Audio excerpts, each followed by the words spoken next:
Hello students, today we are going to do question answer of the first chapter. What was Franz expected to be prepared with for school that day? जो friends है इस story में character उससे क्या expect की थी, means उसको क्या काम दिया गया था टू बी प्रिपेयर करने के लिए with for school that day. उस दिन स्कूल में उसे क्या अपना कौन सा टॉपिक रेडी करके लेकर आना था। Franz was expected to be prepared with the participants for school that day। उस दिन जो फ्रेंड्स है उसको कौन सा टॉपिक प्रिपेयर करना था, पार्टिसिपेंट्स का उसको टॉपिक प्रिपेयर करना था। Actually, M. Hamel gave them to prepare lesson participants and he had said that he would question them on participants। और जो वास्तव में जो M. Hamel ने gave them उन्हें दिए थे to prepare lesson, उनको एक लेसन प्रिपेयर करने के लिए दिया था पार्टिसिपल्स पर। एंड ही हैड सेड, और उन्होंने ये कहा था कि that he would question them on participles, कि वह पार्टिसिपल्स पर उनसे क्वेश्चन पूछेंगे। तो जो फ्रेंड्स है, आपको पता है कि जो फ्रेंड्स बिल्कुल पढ़ने में इंटरेस्टेड नहीं है, उसको जो पार्टिसिपल्स है उसका कुछ भी उसको अच्छे समझ में नहीं आता, कुछ भी उसको करने का मन नहीं करता, इसीलिए वो स्कूल से बाहर रहना पसंद करता है। तो यही चीज है कि उसे क्या एक्सपेक्ट की थी, क्या होमवर्क दिया गया था पार्टिसिपल्स पर। जो एम हेमेल है उन्होंने उनको पार्टिसिपल्स का लेसन दिया था और उसी पे उनको क्वेश्चंस उनसे पूछने थे। What did Franz notice that was unusual about the school that day? What did Franz notice? Franz ने क्या नोटिस किया उस दिन that was unusual about the school that day, कि जो उस दिन सिचुएशन थी वो अनयूजुअल थी, असाधारण थी। ऐसा क्यों फ्रेंड्स को लगा कि आज जो सिचुएशन है वो अलग है, क्यों अलग लगी थी उसे। Usually when the school began, आमतौर पर जब स्कूल बिगेन शुरू होता था, there was a great bustle, तो वहां पर क्या होती थी, ग्रेट बसल होती थी, बहुत शोर होता था, नॉइज होता था। Which could be heard out in the street, जो कि गलियों में भी सुना जा सकता था। जैसा कि जब हमने चैप्टर पढ़ा था उसमें भी बताया गया था कि जो गलियों में या वैसे जो स्कूल्स, छोटे स्कूल्स होते हैं, सभी बच्चे जो हैं, क्योंकि कैंपस जो अगर स्कूल का बहुत बड़ा कैंपस हो तो वो साउंड बाहर नहीं आती। ठीक ठाक सा जो स्कूल होता है, मीन्स ज्यादा बहुत बड़े एरिया में नहीं होता, तो वहां पर क्या होता है कि आवाज गूंजती है। तो एम हेमेल जो फ्रेंड्स है वो क्या कहते हैं कि जब इतना शोर होता था, जो यूजुअल सिचुएशन होती थी आमतौर पर बहुत शोर होता था, गलियों में भी वो सुना जा सकता था, अदरवाइज तो गलियों में स्कूल का कहीं भी कोई शोर सुनाई नहीं देता। The opening and closing of desk could be heard out, यहाँ तक कि जो डेस्क हैं वो खोलने और बंद करने के, उनके ड्रॉर्स खोलने बंद करने, उनकी साउंड भी सुनी जा सकती थी। एंड ऑल्सो लेसन्स रिपीटेड, और यहाँ तक कि जो लेसन रिपीट किए जाते थे इन द क्लास, कक्षा में जो चैप्टर्स हैं, जो लेसन्स है, जो सबक है, वो जब दोहराया जाता था, बुलवाया जाता था।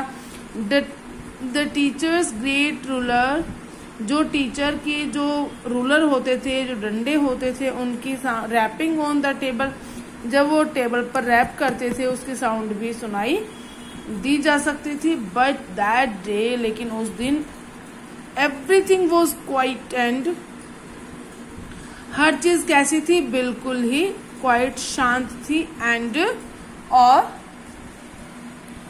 Appeared to be like Sunday morning, और कैसे प्रतीत हो रही थी हर चीज, संडे मॉर्निंग के जैसे हमें हर चीज दिखाई दे रही थी। जैसे संडे को बिल्कुल शांत एटमॉस्फेयर होता है, कोई भी स्टूडेंट नहीं होता, कोई एक्टिविटी नहीं होती, पिन ड्रॉप साइलेंट होता है, पिन ड्रॉप साइलेंस होता है, बिल्कुल सेम। उस दिन फ्रेंड्स के स्कूल में भी सेम एटमॉस्फेयर था, बिल्कुल पिन ड्रॉप साइलेंस था, कोई कुछ भी सुना नहीं जा सकता था। Now question number 3, what had been put up on the bulletin board? Bulletin board पर क्या लिखा हुआ था, क्या समाचार था। An order from Berlin was passed on the bulletin board. Berlin से एक आदेश आया था, was passed on the bulletin board, जो कहाँ पर पास किया, कहाँ पर लिखा हुआ था, बुलेटिन बोर्ड पर, समाचार पत्र पर लिखा, समाचार बोर्ड पर लिखा हुआ था। बर्लिन से जो समाचार आया था वो नोटिस बोर्ड पर मेंशन किया गया। द ऑर्डर क्या था, जो आदेश आया था वो क्या था। The order from Berlin gave the information that only German language would be taught in the schools of Alsace and Lorraine. जो इंफॉर्मेशन थी वो सिर्फ यही इंफॉर्मेशन दी गई थी बर्लिन के आदेश में कि only German language would be taught, कि केवल जर्मन लैंग्वेज ही पढ़ाई जाएगी in the schools of Alsace and Lorraine. Alsace और लॉरेन के स्कूल में अब सिर्फ जर्मन लैंग्वेज पढ़ाई जाएगी। French would not be taught now, अब उनको फ्रेंच लैंग्वेज नहीं पढ़ाई जाएगी। Question number 4, what changes did the order from Berlin cause in school that day? What changes, क्या बदलाव आए, did the order from Berlin, जो बर्लिन से ऑर्डर आया था, cause in school that day, जो बर्लिन ने आदेश भेज दिया था, उससे स्कूल में क्या चेंजेस आए, क्या बदलाव का कारण बना वो। The order from Berlin caused many changes in the school that day. जो बर्लिन से आदेश आया था वो बहुत सारे स्कूल में बदलाव के उस दिन का कारण बना। M. Hamill taught his last lesson to his students with more patience. M. Hamill taught his last lesson. M. Hamill ने अपना लास्ट लेसन पढ़ाया to his students, अपने स्टूडेंट्स को, with more patience, बहुत ज्यादा धैर्य के साथ। The students became more attentive in their classes. जो स्टूडेंट्स थे वो सभी अपनी क्लासेस में बहुत केयरफुल थे, बहुत अटेंटिव थे, बहुत अलर्ट थे, बहुत अवेयर थे। The order also brought a great change in the feeling of people towards their country. जो ऑर्डर आया था, द ऑर्डर ऑल्सो ब्रॉट, जो ऑर्डर है वो क्या लेकर आया अपने साथ, a great change in the feeling of people towards their country. अपने देश के प्रति लोगों का जो फीलिंग थी उसमें बदलाव भी लेकर आया। It was M Hemil's last day at school. M Hemil का यह अंतिम दिन था। He served 40 years for school, but now he had to say goodbye to the students and staff members. He served, उन्होंने सेवा की 40 years for school, स्कूल के लिए उन्होंने 40 वर्ष तक सेवा की। He served 40 years for school, 40 वर्ष की सेवा की। But now he had to see goodbye, लेकिन उन्होंने अब क्या कहा, गुड बाय कहा, अलविदा कहा, टू द स्टूडेंट्स को, एंड द स्टाफ मेंबर्स, और स्टाफ मेंबर्स को उन्होंने अब गुड बाय कहा, अलविदा कहा। There was pin drop silence in the class, और अब क्लास में क्या था, पिन ड्रॉप साइलेंस था, बिल्कुल शांति थी, कोई आवाज नहीं थी, क्योंकि सभी को अपनी लैंग्वेज छिन जाने का बहुत दुख था। इसलिए वो हर लेक्चर को बड़े ध्यान से सुन रहे थे, बड़े धैर्य के साथ सुन रहे थे। How did friends feelings about M Hamel and school change. How did friends feelings, जो फ्रेंड्स की फीलिंग थी वो कैसे थी, अबाउट एम हैमिल के बारे में, एंड स्कूल चेंज, और जो स्कूल का बदलाव था उन सब के बारे में जो फ्रेंड्स है उनकी फीलिंग्स क्या थी।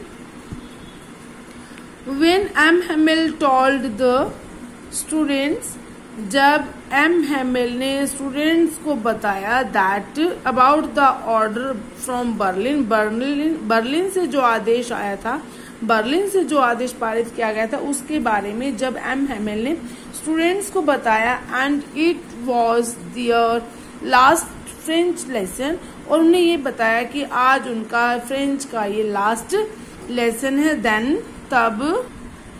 देन फिर फ्रेंच वो शॉक्ड, जो फ्रेंड्स है वो हैरान हो गए। He became more sympathetic, towards his teacher, और वह अपने टीचर के प्रति क्या हो गई, उनके अब दिल में और अधिक सहानुभूति हो गई। He disliked his books, वह अपनी बुक्स को पसंद नहीं करते थे। कौन, किसने बुक्स को कभी पसंद नहीं किया? फ्रेंड्स ने कभी भी उसको जो बुक्स हैं वो अच्छी नहीं लगती थी। बट नाउ, लेकिन अब he was sorry to have wasted his precious time, लेकिन अब वह क्या कर रहे थे? सॉरी फील कर रहे थे। किस लिए? To have wasted his precious time, क्योंकि उन्होंने अपना जो कीमती जो समय है वो वेस्ट किया, उसके लिए उन्हें बड़ी सॉरी फील हो रही थी, अफसोस हो रहा था उनको। नाउ ही रियलाइज्ड, अब उन्होंने ये महसूस किया, ये रियलाइज किया that his books were his true guide as well as his good friends, कि अब जो उसकी बुक्स हैं, जो फ्रेंड्स की बुक्स हैं, वर हिज ट्रू गाइड, उसकी जो सच्ची मार्गदर्शक थी, as well as his good friend, जैसे कि उसके जो अच्छे दोस्त होते हैं वैसी उसकी बुक्स भी उसकी अच्छी ही दोस्त थी। Now he had respect for M Hamel, और अब उन जो फ्रेंड्स का एम हेमेल के लिए भी रिस्पेक्ट बहुत अधिक बढ़ गया।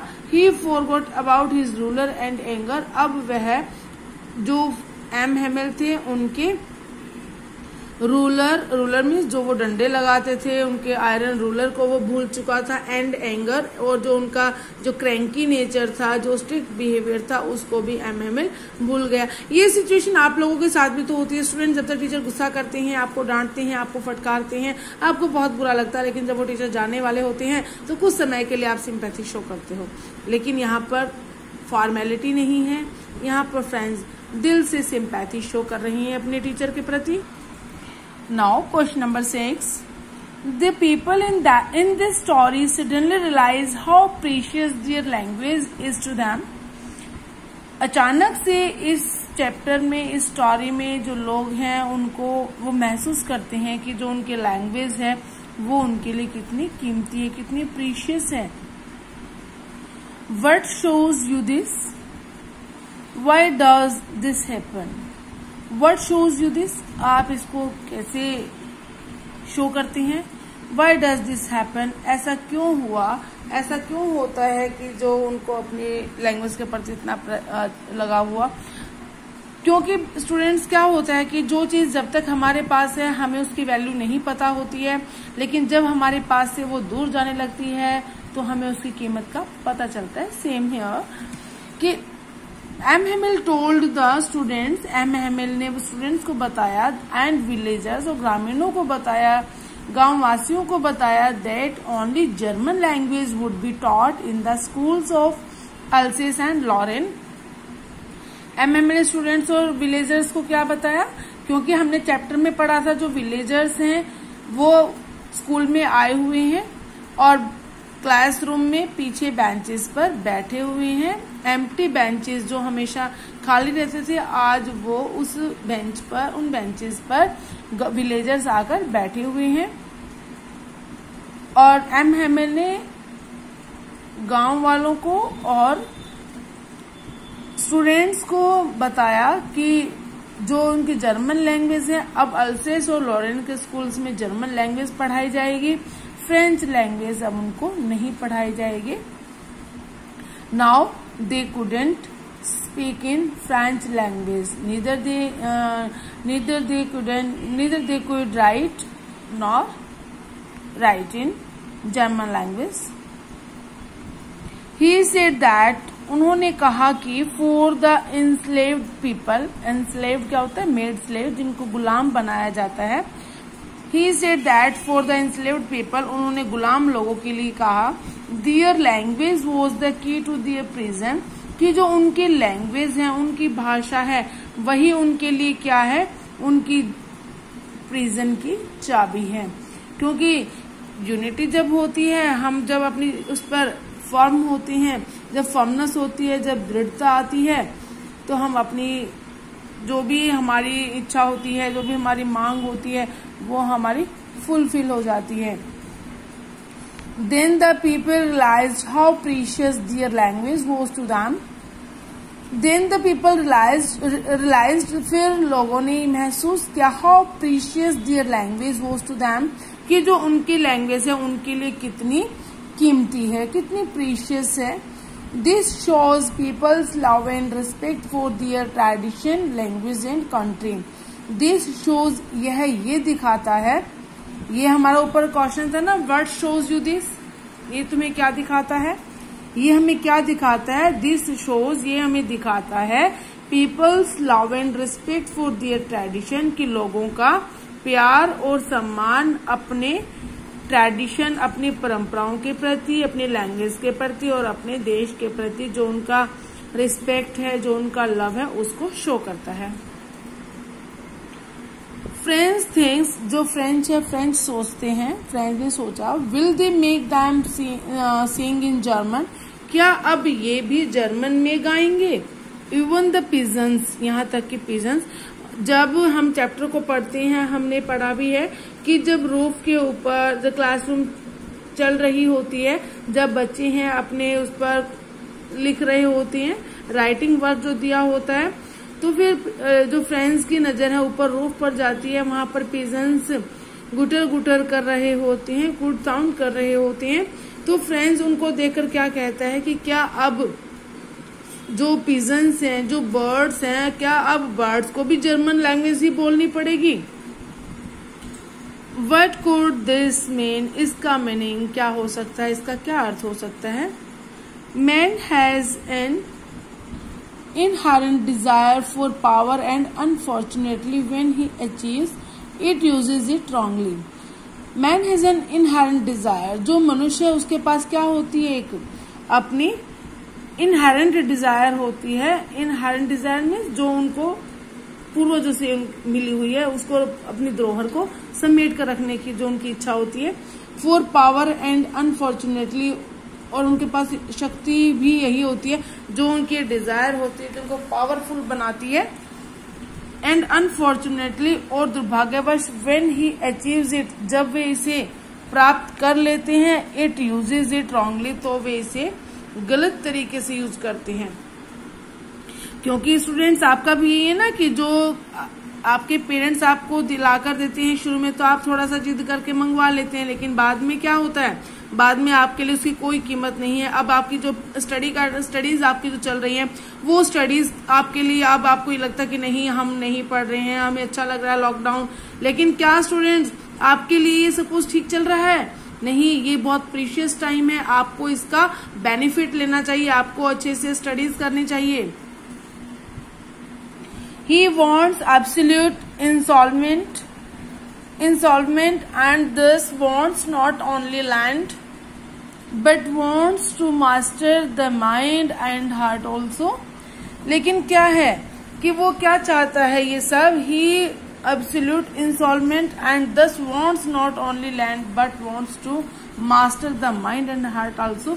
वो बस सिर्फ इन चीजों को चाहता नहीं है, इन चीजों को केवल ये नहीं है कि ये सिर्फ उसकी देश की चीजें हैं, उसकी धरती की चीजें हैं, इसलिए उसको ये सब कुछ मिलना चाहिए, but wants to master the mind and heart also, लेकिन वो दिल और दिमाग से भी इनको चाहता है।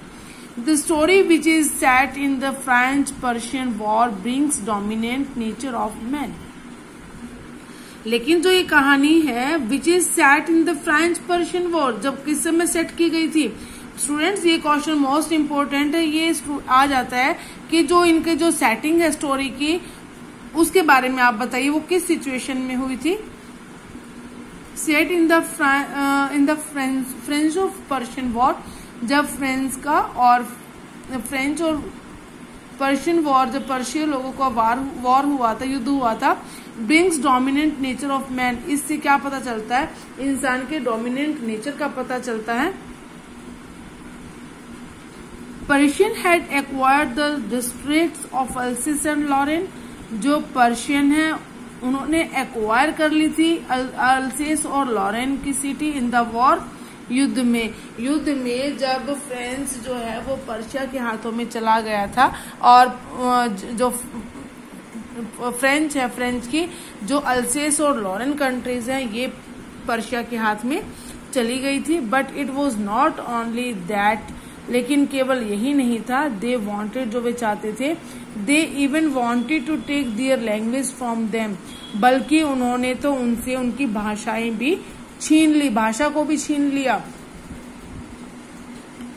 कम से कम जब हमारे हिंदुस्तान पर अंग्रेजों का शासन था तो उन्होंने एटलीस्ट इतना तो नहीं किया था कि उन्होंने हमारी हिंदी बोलने को मना किया था, रिस्ट्रिक्ट किया था, और उन्होंने कंपलसरी किया था कि आपको इंग्लिश लैंग्वेज ही बोलनी है। अगर ये हो चुका होता तो स्टूडेंट्स आपको बहुत अच्छे से लैंग्वेज आ चुकी होती।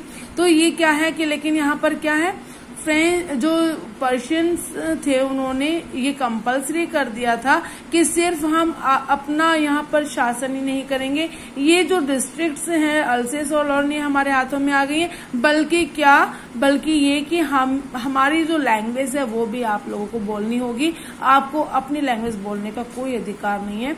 दे even wanted to take their language from them, उन्होंने उनसे उनकी भाषा भी छीननी चाहिए। दे रिलीज ऑर्डर्स, उन्होंने ये ऑर्डर रिलीज कर दिया, not to teach French any more, अब और अधिक फ्रेंच नहीं पढ़ाई जाएगी, and only German would be taught, और केवल जर्मन भाषा ही पढ़ाई जाएगी। French who had developed a sudden love for French was very sad, French जो अब had developed a sudden love, अचानक से उसके दिल में अब अपनी भाषा के लिए, अपनी लैंग्वेज के लिए बहुत ज्यादा जो लगाव हो गया था, प्यार उत्पन्न हो गया था फॉर फ्रेंच के लिए, वो वेरी सैड, वह बहुत उदास हो गया क्योंकि अभी अभी तो उसका इंटरेस्ट बनने लगा था। एंड फेल्ट, और उसने महसूस किया, it was like mastering the forces of nature and enslaving them to, उसको कैसा महसूस हुआ, उसने फ्रेंच ने महसूस किया कि it was like mastering the forces, ये किसकी लैंग्वेज की तरह है, mastering the forces of nature and enslaving them to, जैसे कि जो नेचर है, नेचर का एकदम से क्या हो जाता है, बदलाव आ जाता है, आधिपत्य आ जाता है, अधिकार आ जाता है, गुलाम बना लेती हैं, तो इन्होंने भी क्या है, अपनी मास्टरिंग से, अपनी फोर्स से के बल पर हमें अपना गुलाम बना लिया। तो जो फ्रेंच है वो बहुत सैड हो जाता है, बहुत उसको बुरा लगता है। During his last lesson in French, when he heard pigeons on the roof, during his last lesson in French, जब एम हेमेल फ्रेंच का जो लास्ट लेसन पढ़ा रहे थे, फ्रेंच लैंग्वेज जो उनको पढ़ा रहे थे, when he heard, जब वह उसने सुना, pigeons on the roof top cooing, roof की टॉप पर जब वो जो पिजन्स थे, बर्ड्स थे, वो क्यूइंग कर रहे थे, जब वो गुटर गुटर की साउंड कर रहे थे, फ्रेंच आयरनिकली सेज, फ्रेंच ने ये आयरनिकली कहा है, एक कटाक्ष करते हुए का, एक विडंबना भरी आवाज में वो कहता है, दैट दिस स्टेटमेंट, जो ये स्टेटमेंट दी गई है, whether they will make this pigeons also sing in German, कि क्या जो पिजन्स हैं वो भी जर्मन लैंग्वेज में ही अब गाएंगे। तो स्टूडेंट्स, ये हमारे क्वेश्चंस हो गए और समरी हम कर चुके थे, लेकिन एक बार मैं फिर से आपको समरी के बारे में बताती हूँ।